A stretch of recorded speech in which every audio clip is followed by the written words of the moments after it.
Доброе утро, наши дорогие телезрители. Это «Утро Якутии» на телеканалах «Якутия-24» и НВК «Саха». И сегодня в студии работает Дарья Анкехова. И дорогой Руслан Ачиров. Ну что, сегодня вторник, 28 октября. И вот именно вторник, этот день недели, считается наиболее продуктивным днем. Ну, среди всей недели, естественно. Серьезно? Да, знаешь ли почему? Почему? Ну, потому что, во-первых, конечно, в понедельник все мы знаем, что большинство людей раскачиваются после выходных. А вот во вторник они уже выходят, так сказать, на пик продуктивности. Это первый фактор. Второй. Понедельник часто воспринимается как приправа к выходным. И сотрудники предпочитают откладывать важные задачи и решения на следующий день, соответственно, на вторник. Ну, как бы в понедельник мы пока думаем о них только. Но я еще могу добавить, да, что Давай. вторник — это еще день полного погружения в текущие дела. Вот сотрудники редко планируют вечерние встречи с друзьями в этот день, и, как это часто бывает, в четверг, например, или в пятницу. Логично. Ну а также в этот день вообще самый популярный день для отгулов, кстати говоря, и больничных. Это уже по статистике. А также это время, когда сотрудники дольше задерживаются на работе и стремятся к ощутимым результатам. Но вот во вторник действительно порой хочется задержаться, дабы вот добить все дела до конца. Чтобы среду разгрузить, скорее всего, да? Все верно, да. Ну а согласно опросу, проведенному среди 150 крупнейших компаний в США, 57% руководителей подтвердили, что именно во вторник их команды демонстрируют наибольшую эффективность. Ну, я думаю, что и на нашу сторону тоже можно это перенести. Конечно. Но верить этой статистике или нет, конечно, дело каждого, но ведь можно повысить продуктивность рабочего дня с помощью давно проверенного утреннего ритуала. И это зарядка. Ну а физические упражнения уменьшают уровень кортизола, да, гормона стресса, что позволяет начать день с чувством спокойствия и уверенности. Йога или легкая растяжка особенно хорошо помогает в этом. Всем доброе утро, меня зовут Виктория Чиннова, я сертифицированный тренер по йоге. И сегодня мы с вами сделаем бодрящую зарядку-разминку. Во-первых, можно начать с массажа мячом.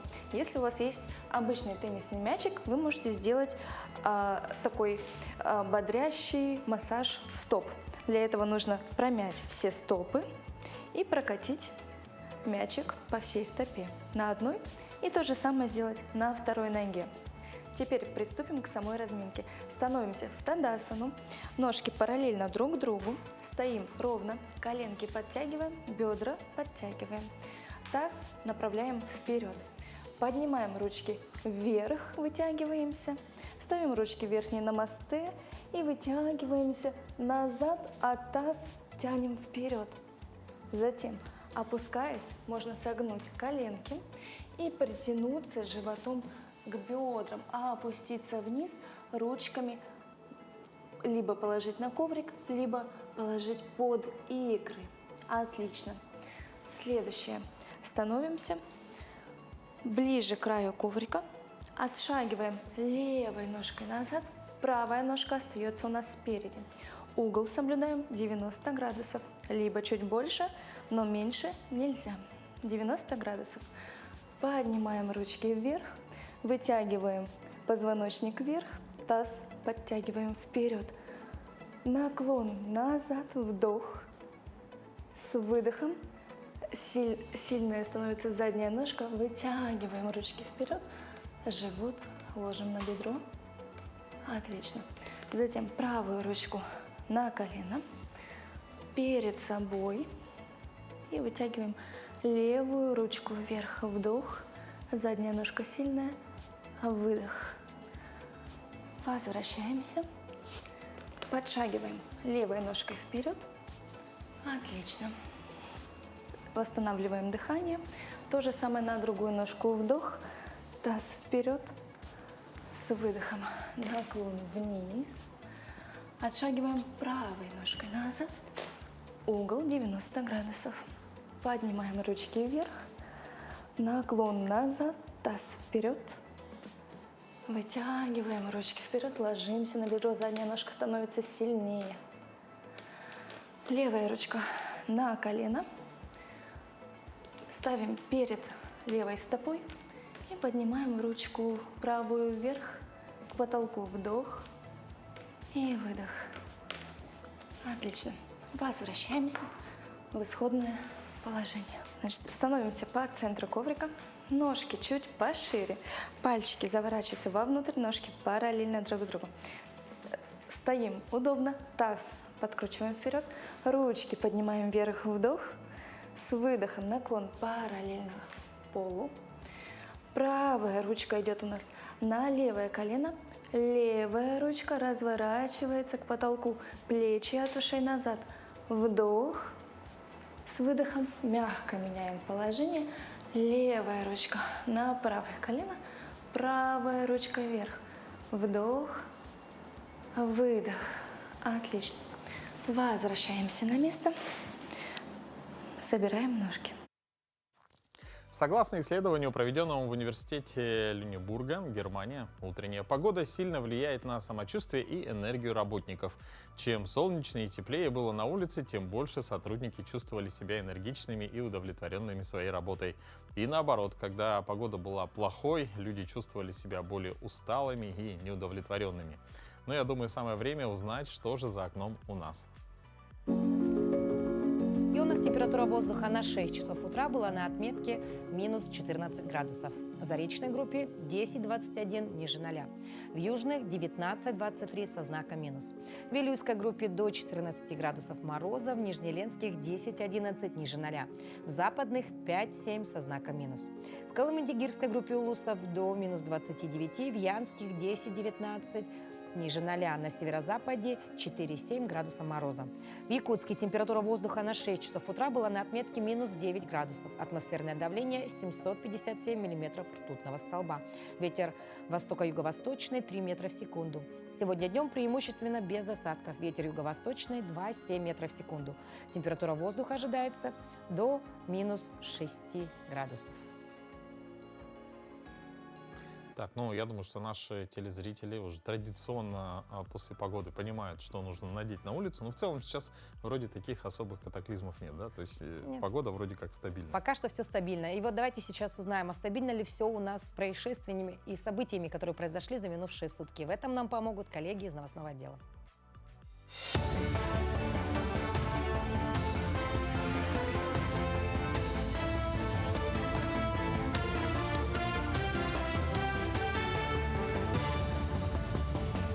Доброе утро, Якутия. Далее блок новостей. С ухудшением погодных условий в Якутии растет количество ДТП, в том числе с летальным исходом. Так, всего с начала года произошло 622 дорожных транспортных происшествия, в которых 72 человека погибли, еще 792 получили травмы. А в последнее время на дорогах республики все чаще появляется гололед, изморозь и снежный накат. Это требует от всех участников дорожного движения повышенного внимания, осторожности и готовности к непогоде. Мы обращаемся ко всем водителям. Снижайте скорость, особенно на загородных трассах и в населенных пунктах. Увеличивайте дистанцию до впереди идущего автомобиля. Избегайте резких маневров и обгонов, особенно на участках дорог со сплошной линией и ограниченной видимостью. При первых признаках гололеда перестраивайтесь плавно, без резких торможений. Особое внимание просим уделять безопасности пешеходов, особенно в утренние и вечерние часы, когда видимость на дороге ограничена. Госавтоинспекция республики призывает всех участников дорожного движения быть внимательными, соблюдать правила дорожного движения и не подвергать опасности себя и других. Жительницу города Неринга привлекли к уголовной ответственности за то, что она препятствовала взысканию долгов за микрозаймы. В суде установлено, что в отделении судебных приставов имелось исполнительное производство о взыскании суммы задолженности со специалиста администрации одного из муниципальных образований района. Женщина воспользовалась своим служебным положением и более 3 месяцев не производила удержания из своей заработной платы. Своими действиями она воспрепятствовала исполнению вступивших в силу судебных постановлений. В результате было возбуждено уголовное дело, после рассмотрения которого она признана виновной. Подсудимая лично получила данное постановление по почте в адрес муниципального образования и скрыла его от руководства администрации. Далее, используя свое служебное положение, с целью уклонения от исполнения судебного решения, не производила необходимых удержаний из своей заработной платы. Суд с учетом мнения государственного обвинителя приговорил женщину к наказанию в виде штрафа в размере 70 тысяч рублей. В Северо-Восточном федеральном университете дали старт недели якутского языка. С 27 по 31 октября в стенах учебных корпусов пройдет множество мероприятий, включая мастер-классы, концерты, творческие встречи, а также квиз-игра для школьников разных возрастов. Главной целью проведения является приобщение молодежи к национальным традициям и фольклору народа Саха. Неделя якутского языка в СФУ проходит ежегодно и неизменно организуется студентами и преподавателями Института языков и культуры народов Северо-Востока России. Это ежегодное мероприятие нашей кафедры. Данное мероприятие неделю проводят наши студенты второго курса отделения организации работы с молодежью и культура массовых коммуникаций. Основная цель данной недели – это приобщение студентов к национальной культуре Саха, это популяризация и пропаганда этнической культуры народа Саха. Уфа примет международный студенческий турнир по масс-рестлингу 28 ноября. В соревнованиях примут участие молодые спортсмены в возрасте от 18 до 25 лет из разных стран, которые поборются за звание сильнейших в якутском национальном виде спорта. Участники будут соревноваться в различных весовых категориях. У мужчин до 60, 70, 80, 90 и свыше 105 килограммов, у женщин до 50, 60, 70 и свыше 80 килограммов. Турнир определит как лучших спортсменов в личном зачете, так и сильнейшие команды. Национальные федерации масс-рестлинга смогут заявить до 33 спортсменов, а Всероссийская федерация до 22 человек.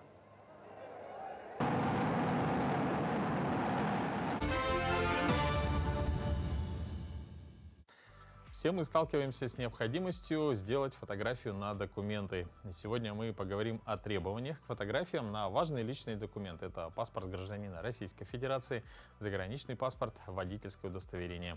На самые популярные вопросы нам ответит специалист клиентской службы Центра «Мои документы» Диана Дьяконова. Доброе утро. Доброе утро. Ну, давайте начнем с самого основного документа. Это, конечно же, наш паспорт. Да? Вот какие требования к фотографиям существуют на сегодняшний день? Для оформления паспорта гражданина Российской Федерации необходимо предоставить 2 фотографии размером 35 на 45 в черно-белом или цветном исполнении, соответствующие возрасту гражданина на день обращения за услугой.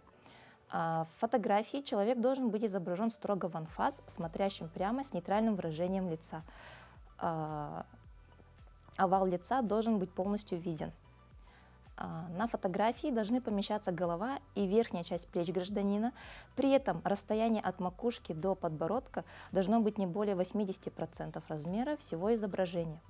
Допускается предоставление фотографий в головном уборе, не скрывающем овал лица, для граждан, чьи религиозные убеждения не позволяют показываться перед посторонними лицами без головных уборов.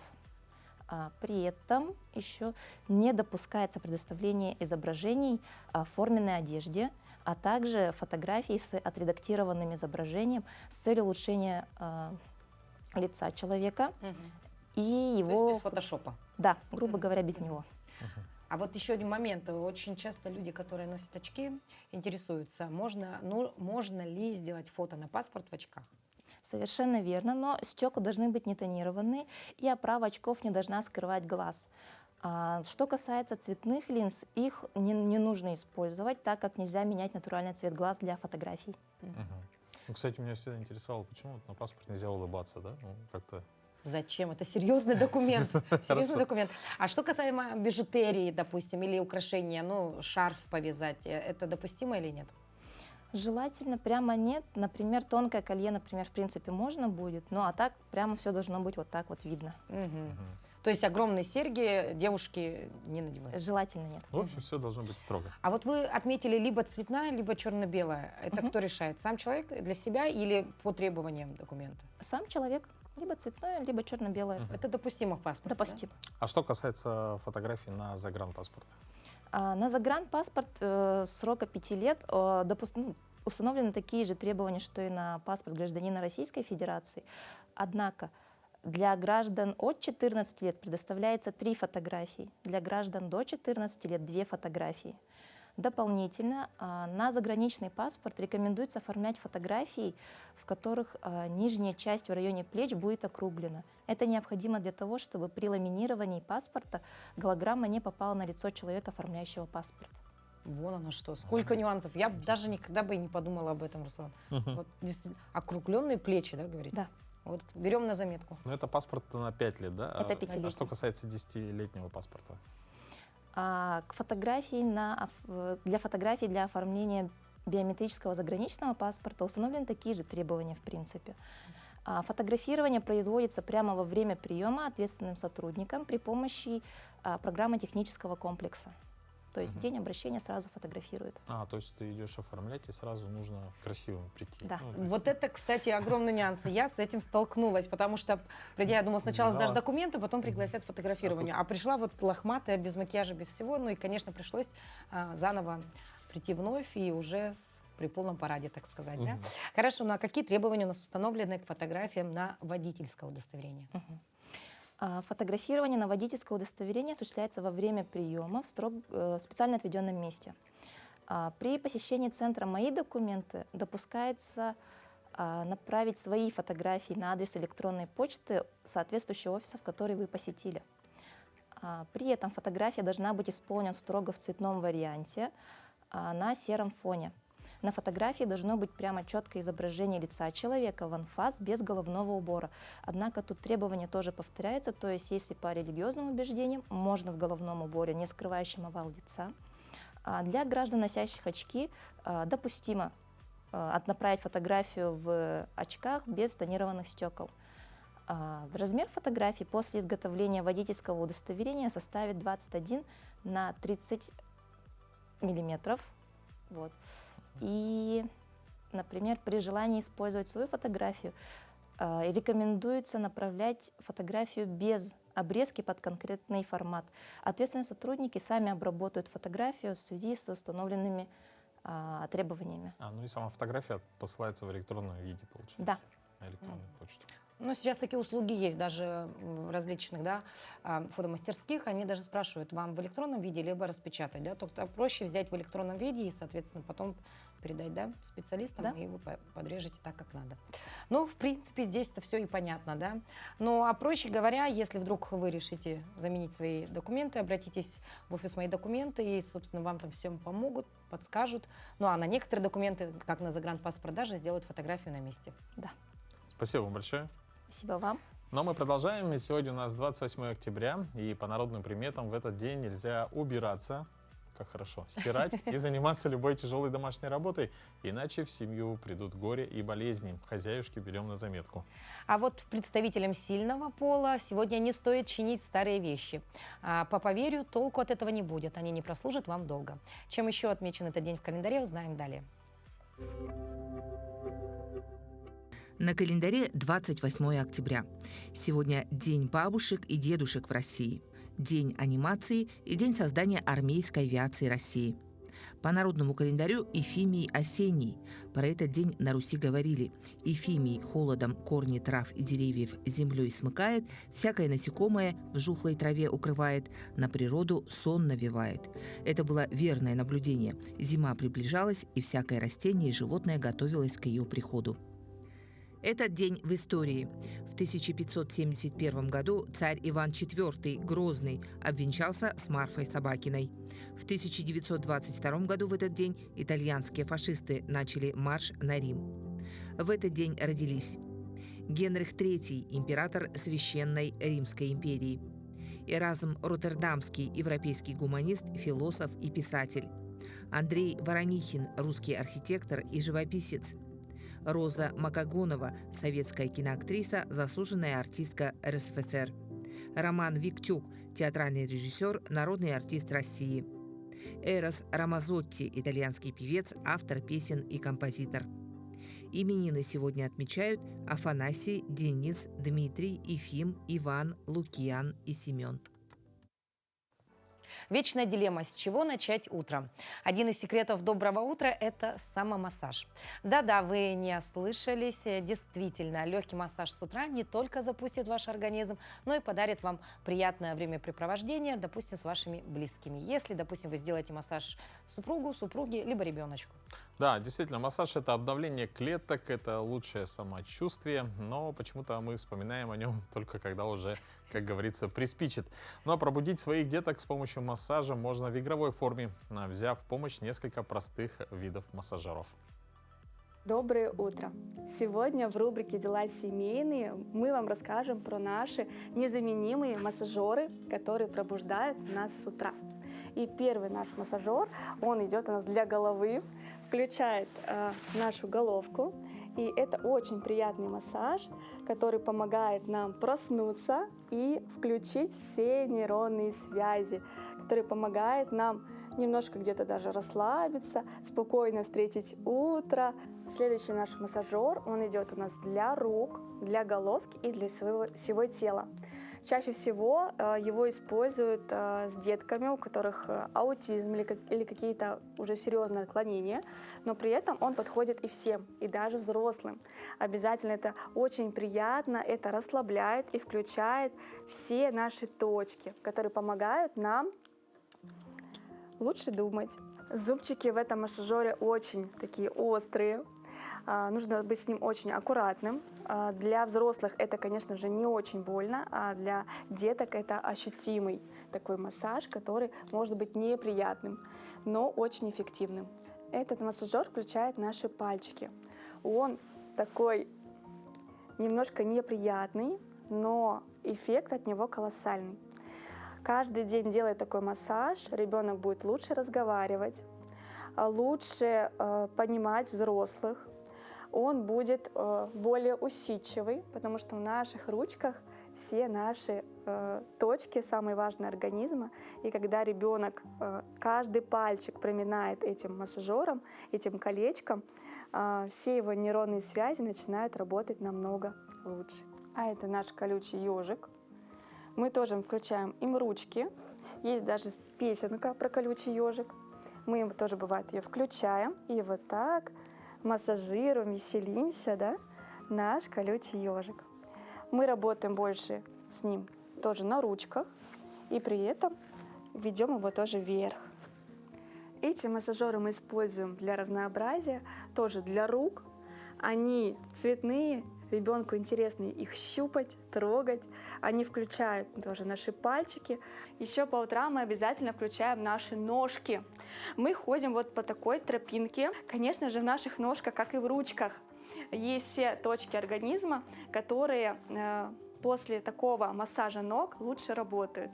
Он лучше развивается, и, конечно же, у него становится чище и краше речь. Если у вас нет такой дорожки, вы можете использовать разные крупы. Берете любой поднос и сыпете любую крупу крупную, либо разные фракции. Важно, чтобы постоянно ребенок ходил босыми ногами, ощущал разные поверхности и, конечно же, оздоравливался и развивался. Ребенок каждый день, ходя по вот таким вот квадратикам, становится с сильным иммунитетом, меньше болеет и чувствует себя намного лучше. Несомненно, утром мозг максимально восприимчив к новой информации. И вместо того, чтобы первым делом с утра тянуться к телефону и утопать в ленте социальных сетей или тревожных новостях, лучше начинать день с интересной книги. Говорят, у хорошего пекаря должен быть свой внутренний огонь, чтобы делиться теплом с другими. Наша следующая история о человеке, чей внутренний огонь был столь ярок, что осветил целые области науки. На книжной полке сегодня биография Франсуа Араго, астронома, физика, чья жизнь пылала страстью к познанию.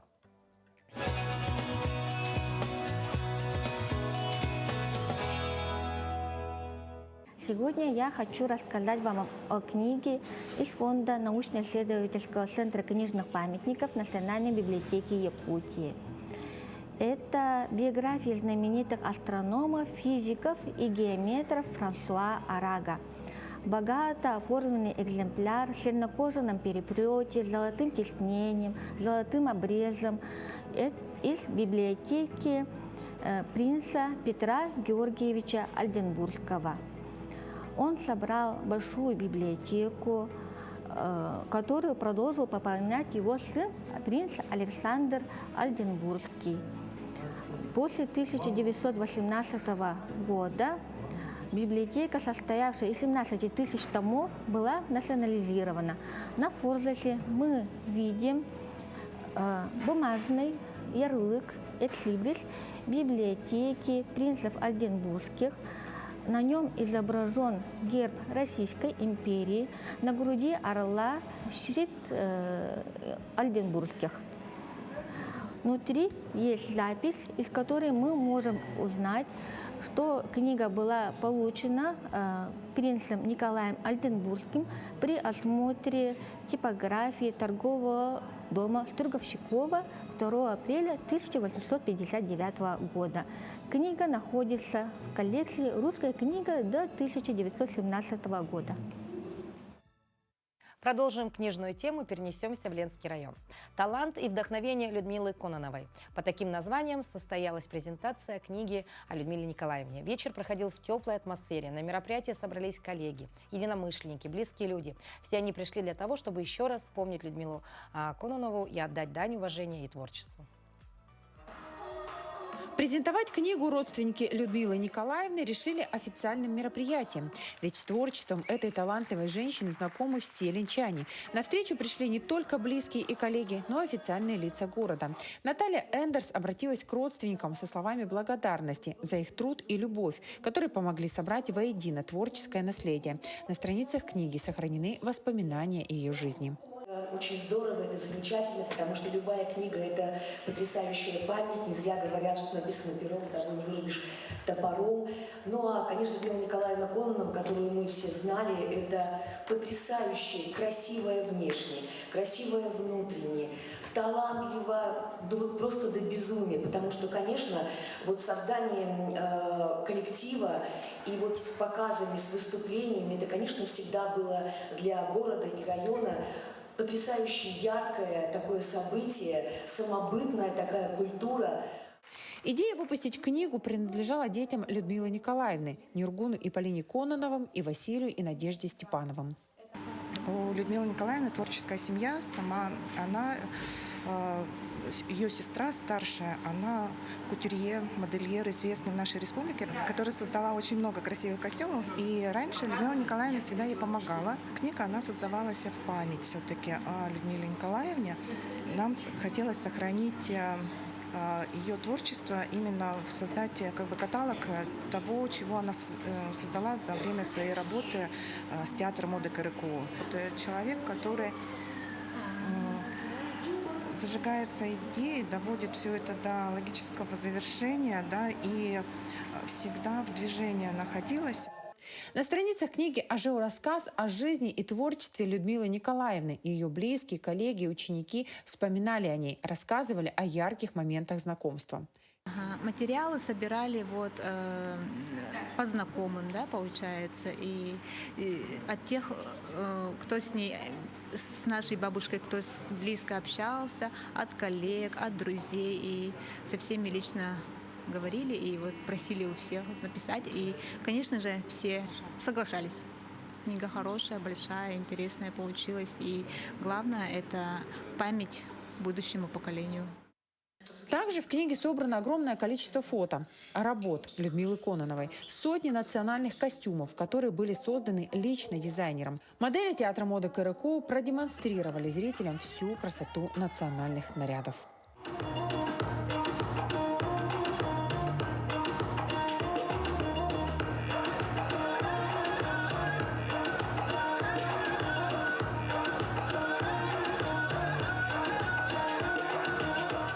Это история о талантливых людях нашего района, нашей республики, и чтобы наше будущее поколение тоже знало и знакомилось с традициями нашего народа. Это очень важно. Мы сегодня тоже выступали, так как дети наши тоже посещают КРКУ, Джеренки, и как родители у нас тоже есть свой ансамбль, и также выступали. Да. Моему старшему ребенку сейчас 16 лет. Когда мы пошли только в 1 класс, я привела его в театр моды «Коряко». Он был там 3-м мальчиком, то есть мальчиков там как бы не было, и мы тоже вместе с ним представляли костюмы. Ну, это было недолго, но все равно как-то вот мы столкнулись, да. Руководителем театра моды «Коряко» Людмила Николаевна была более 15 лет. Сегодня ее детище перешло к младшей невестке. Помогают ей и ее единомышленники, и ученики Людмилы Николаевны. Театр моды успешно продолжает свою деятельность, покоряет сцены республики и России и, конечно, сердца людей. В этом году он отметит свой 20-летний юбилей. Книгу «Дети» Людмилы Николаевны вручили всем гостям, пришедшим на презентацию. Светлана Болеева, Виталий Андреев, Ленск. Исследования в области нейролингвистики показывают, что у людей, которые много читают, активизируется зрительная память на написание слов. Это значит, что даже если человек не помнит правила, он может интуитивно почувствовать, как пишется слово, потому что уже видел его в книгах. Но, как мы все знаем, русский язык велик и могуч, и всего знать просто не получается. Тогда на помощь может прийти наша постоянная рубрика.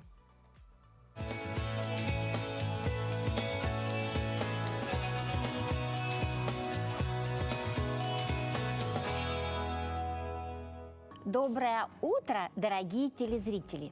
Языкознание или лингвистика – наука очень сложная, объемная, и поэтому она делится на разделы. Основными разделами языкознания являются фонетика, морфемика, лексикология и грамматика. Грамматика, в свою очередь, тоже делится на морфологию и синтаксис. Все эти разделы языкознания, конечно, связаны между собой, но при этом каждая из них занимается чем-то своим, особенным. Например, морфология изучает части речи и формы слова, а синтаксис изучает словосочетание, предложение и текст. Иными словами, грамматика изучает то, как строится наша речь, как мы ее организуем. Нередко грамматику называют механикой языка. И в основном с этой механикой языка у носителя языка проблем не возникает. Но всегда есть какое-нибудь «но». Это влияние разговорной речи, то есть нашей обыденной, бытовой, неофициальной речи, в которой мы далеко не всегда следим за тем, не то, что мы говорим, а не следим за тем, как мы говорим. Например, в русском языке большинство конкретных существительных мужского рода в родительном падеже множественного числа имеют окончание «ов» или «ев». Ну, например, столы, стол, столы, столов.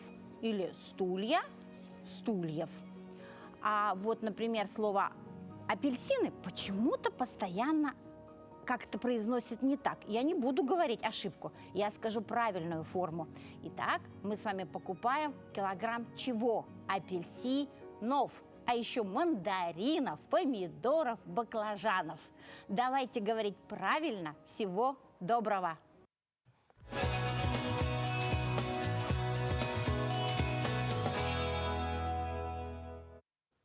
Но мы продолжаем наш эфир, и хотелось бы продолжить красивыми кадрами. Давайте посмотрим. Сейчас мы видим яркий фестиваль, посвященный сезону сбора урожая в Китае, который стартовал в Гуанси-Джуанском автономном районе в четверг. На праздник собрались тысячи местных жителей и туристов. На кадрах несколько сотен артистов в традиционных костюмах синего цвета исполняют танец с бамбуковыми шестами. С древних времен этот ритуал использовали, чтобы выразить благодарность за благоприятную погоду и хороший урожай. Фестиваль, который продлится до конца октября, также включает в себя культурные события, продовольственные ярмарки, выставки и туристические мероприятия. В этом году детская танцевальная команда впервые принимала участие в церемонии. Ну, вообще, надо сказать, что в Китае очень любят танцевать. И утром, и вечером. Просто жители. Красота же, посмотри. Да, любого города, большого или маленького. Глядя на эти кадры, вспоминается такая фраза сразу почему-то, мне вспомнилась. Китайцы – нация, нацеленная на успех. И нам, кстати говоря, многому можно поучиться у них. И прежде всего, это, конечно же, потрясающее трудолюбие, которое мы видели прямо сейчас, да, и искреннее патриотическое отношение к своей стране, к природе, и, собственно, к людям. Ну а в следующем сюжете мы расскажем про трудолюбивого и целеустремленного парня, который не побоялся трудностей и делает все, чтобы развивать свое любимое дело на своей родной земле. Как говорится, земля не обманет, душу вложишь, она отдаст.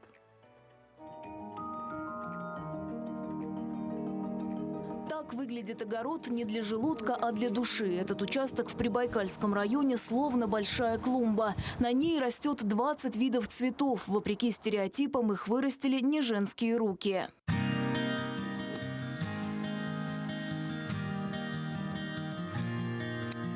Я был маленький, мы пошли на центральный рынок. Я увидел книгу про садоводство и влюбился в нее. И бабушка мне купила на последние деньги, это начало 2000-х годов было. И все, я ее прочитал меньше, чем за неделю. Тогда Ростислав посадил первое в жизни растение – карликовую березку. В детстве набивал шишки на простых цветах, чтобы в будущем вырастить экзотику на бурятской земле. Сразу ничего не получалось, в том числе и у бабушки. То есть этот огород пережил с 92-го года, наверное, 7 глобальных пересадок. От простых растений до сейчас селекционных уже. Розы, гортензии, черешня, яблоки, даже дуб есть, голубая ель.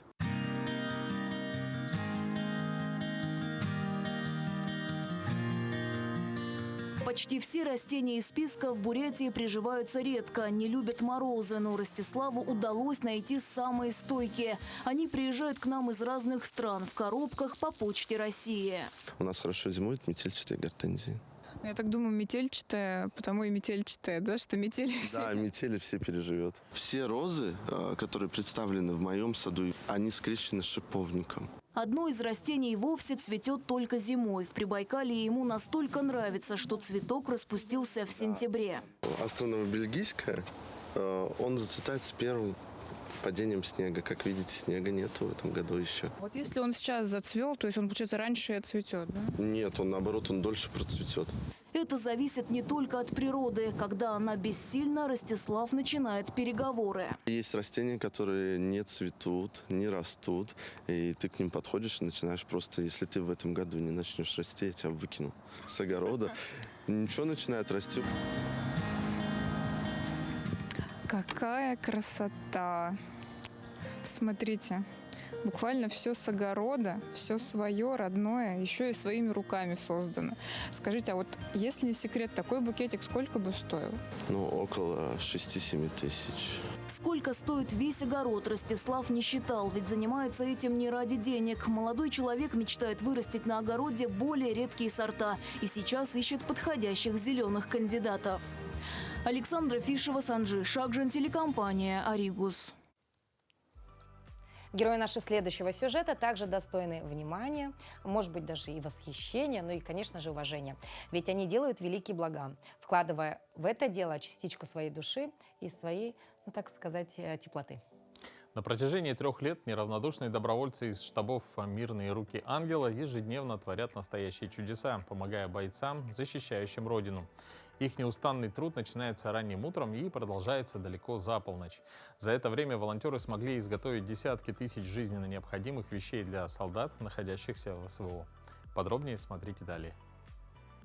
Уже 3 года подряд волонтеры из штаба «Мирные руки ангела» каждый день посвящают свою жизнь великому делу поддержки российских воинов, несущих тяжелую службу на линии огня. День за днем, начиная с первых лучей солнца и заканчивая глубокой ночью, десятки мастеров труда объединяют усилия, даря своим согражданам тепло и надежду. Все 3 года непосредственно именно руки, которые именно здесь физически помогают, 200 больше человек получается. А у нас есть еще надомники, как говорится, мы их называем невидимым фронтом. Они дома шьют, вяжут тоже, спички даже самые делают. Их тоже очень много. А есть именно, которые спонсоры, благотворители финансово, которые помогают. Их тоже очень много. За годы своей работы коллектив добрых сердец успел подарить военным незаменимую экипировку собственного изготовления. Десятки тысяч спасательных носилок, прочных пятиточечников, надежных подвесных сбросов, защищающих жизни солдат. Есть наш коллектив, мы патриоты своей Родины. Мы для своих ребят готовы с утра и до вечера что-то изготавливать, защищать, чтобы наши изделия защищали наших ребят.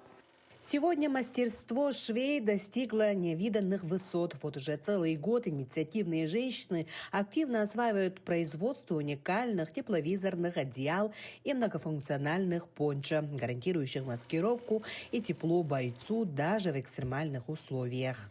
Ну, ребята хвалят вообще, говорят, вообще помогает. И многих, кстати, да, сюда приезжали. Это, говорит, вообще здоровская вещь. Очень много делаем, помогаем ребятам, дай бог им здоровья, чтобы быстрее война закончилась и вернулись домой обратно. Мы их ждем. Тихий, незаметный подвиг волонтеров достоин восхищения. Каждую деталь костюмов, каждую ниточку изделий продиктована любовью к Отечеству и заботой о судьбе каждого защитника. Именно благодаря такому искреннему труду солдаты чувствуют поддержку родного края, понимают, что они не одни, что страна помнит и ценит их героический путь. Мы с ними до конца, как начали, и до конца будем вместе с ними. 3 года непрерывного служения общей цели делают работу волонтеров поистине легендарной. Они стали символом сплоченности и солидарности, свидетельством истинного патриотизма и человечности. Анна Васильева, Мирный.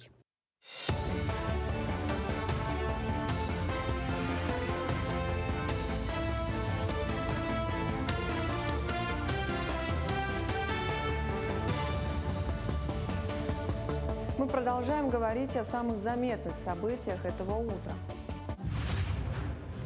Почти 82 тысячи жителей Якутии оценили удобство мобильного приложения госуслуги «Дом». Теперь не только владельцы квартир, но и собственники кладовых, машиномест и других нежилых помещений могут голосовать на общих собраниях, оплачивать счета и передавать показания счетчиков прямо со смартфона.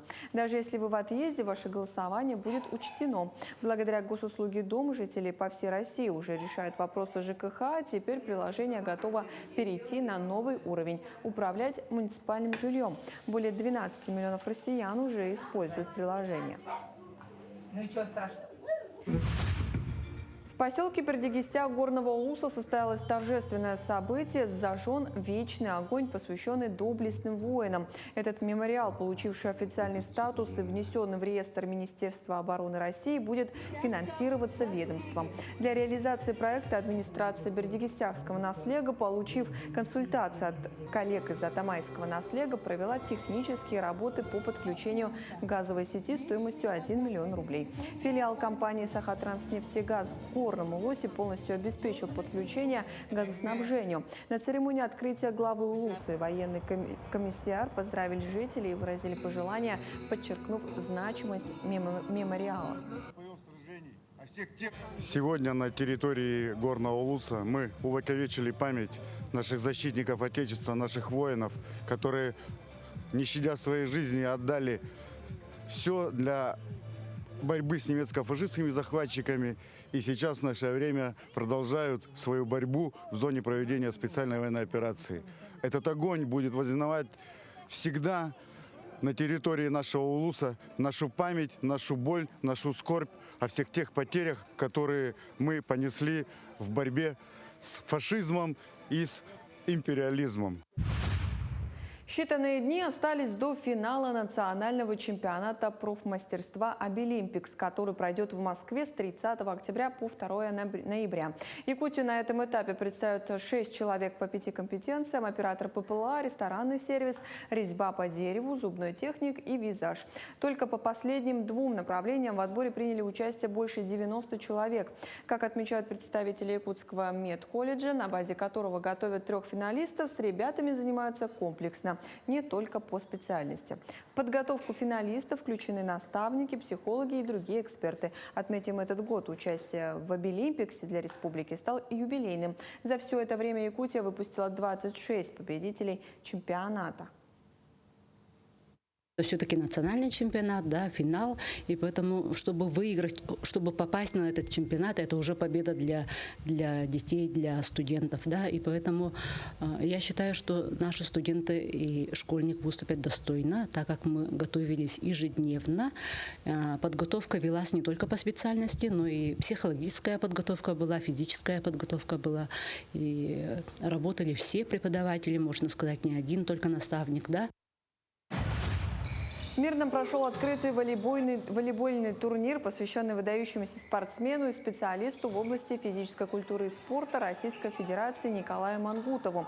Турнир, ставший ярким событием спортивной жизни Алмазного края, привлек множество любителей волейбола. Участники продемонстрировали высокий уровень мастерства, командный дух и показали зрелищную игру, наполненную эффектными атаками, надежными блоками и мощными подачами. Играли 9 женских и 9 мужских команд. Постоянно приезжают команды из города Ленска. Сейчас вот у нас вышли команды Дю США. Красиво прям отыграла игру. Зима на 2025-2026 годы будет более холодная, чем прошлогодняя, но с частыми оттепелями и опасностями. Об этом заявил научный руководитель Гидрометцентра России Роман Вильфанд. Он утверждает, что предстоящая зима будет холоднее прошлогодней, хотя в большинстве регионов России, включая европейскую часть и Сибирь, температура останется выше климатической нормы. Периоды похолодания до минус 20 градусов ожидаются, но их сменит череда частых оттепелей. Прогнозы по осадкам на длительный срок не делаются из-за их низкой точности. Однако с высокой вероятностью конец зимы и начало весны обещают быть теплыми с аномально высокими температурами в марте. Это были все новости к этому часу. До встречи в дальнейших эфирах. Как уже было сказано в новостной ленте, октябрь в Якутске в этом году удивляет своих жителей, конечно, в первую очередь погодой. Вместо привычного устойчивого минуса и снежного покрова средняя дневная температура минус 3-6 градусов.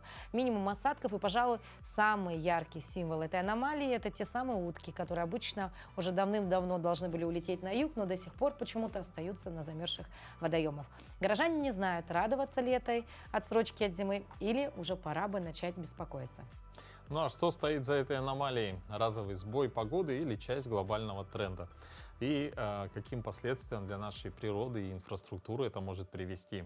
Разобраться в этом вопросе нам сегодня в студию пришел наш гость, кандидат географических наук, старший научный сотрудник научно-исследовательской лаборатории по изучению климата и экосистем северных регионов Моисей Иванович Захаров. Моисей Иванович, доброе утро. Доброе утро. Доброе утро.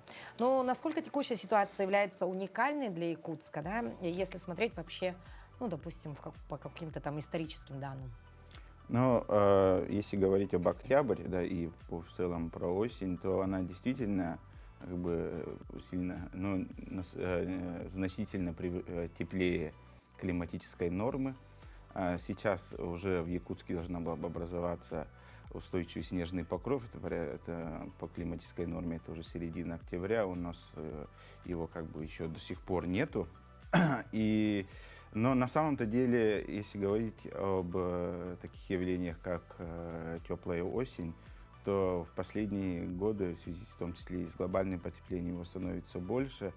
Но это не уникальный случай уже, да, то есть как бы и были осени еще более теплые, чем нынешняя. Но, как и отмечает и Гидрометцентр и так далее, то уже осень 2025 года уже значительно теплее, порядка там в районе 3-5 градусов, чем климатическая норма нынешняя современная.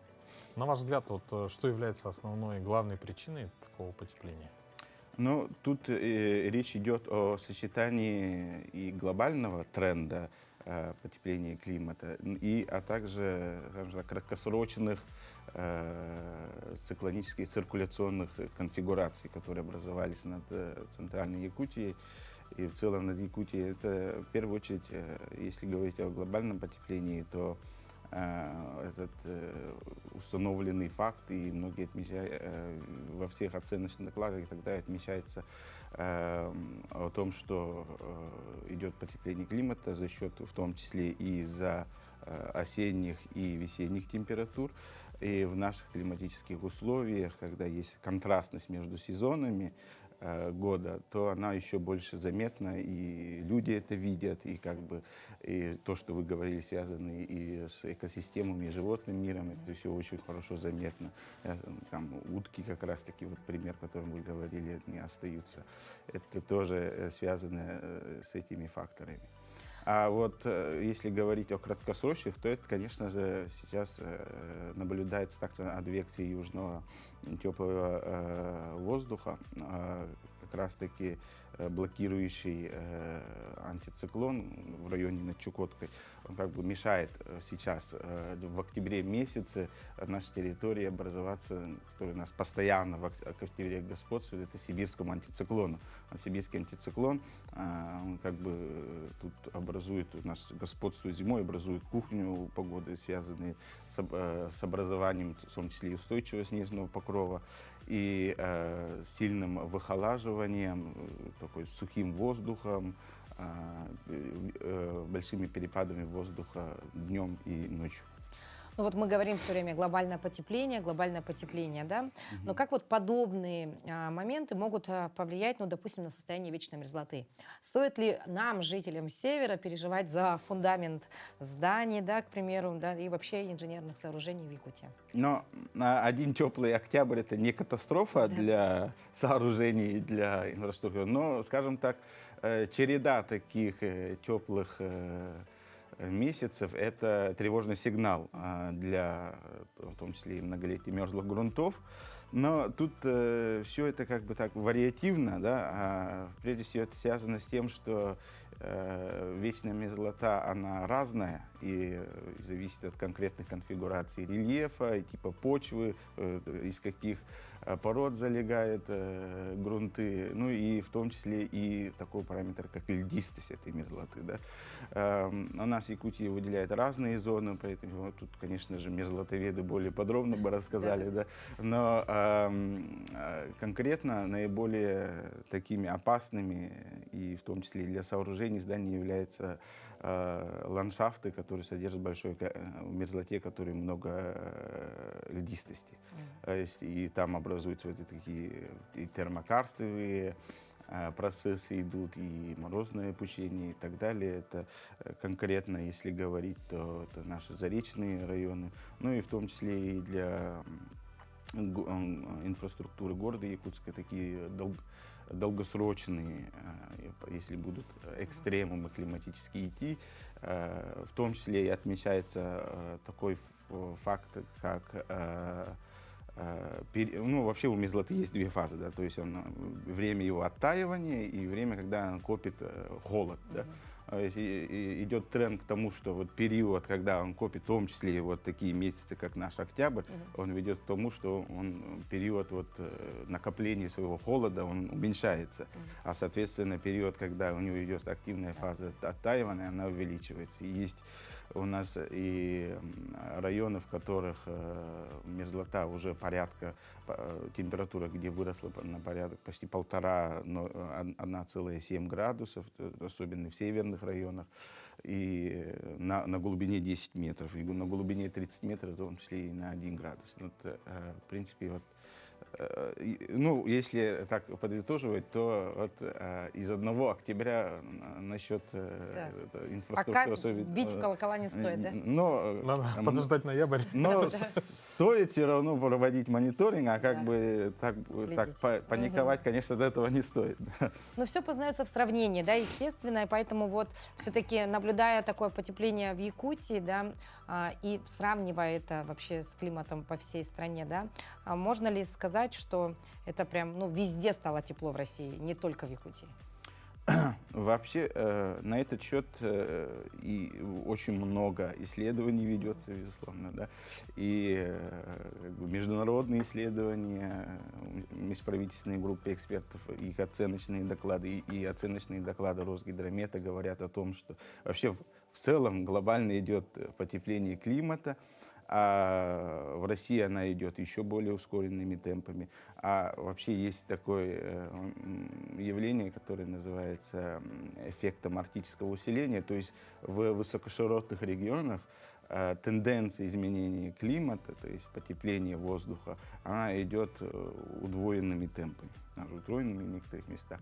То есть как раз-таки у нас в Якутии, в северных регионах, эти потепление климата идет более выраженно, более высокими темпами в плане температуры воздуха. Тут другие, если климатические параметры, они более сложно, осадки, например, да, они очень сложно их тоже моделировать, и они тоже показывают разные, то есть где-то увеличиваются осадки, где-то им может уменьшаться, но в целом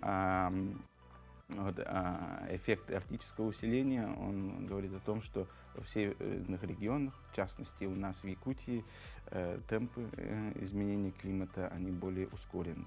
А в целом, если говорить по России, то и в целом во всех регионах России и без исключений наблюдается потепление климата. Ну и в завершении нашей беседы, наверное, самый актуальный вопрос, который волнует: означает ли теплая осень, что зима тоже будет мягкой, или она, наоборот, будет более суровой? Но тут такие краткосрочные прогнозы и так далее, это не моя прерогатива, безусловно, но, скажем так, теплая осень как бы статистически повышает вероятность теплой зимы. Логично. Но как бы тут еще, если говорить, то это не мешает к тому, что вообще может быть и наступление резкого похолодания, что является в том числе и довольно неприятным в целом ряде аспектов. То есть тепло-тепло и резко может стать холодно. Холодно, да? В общем, время покажет. Придет циклон, и все.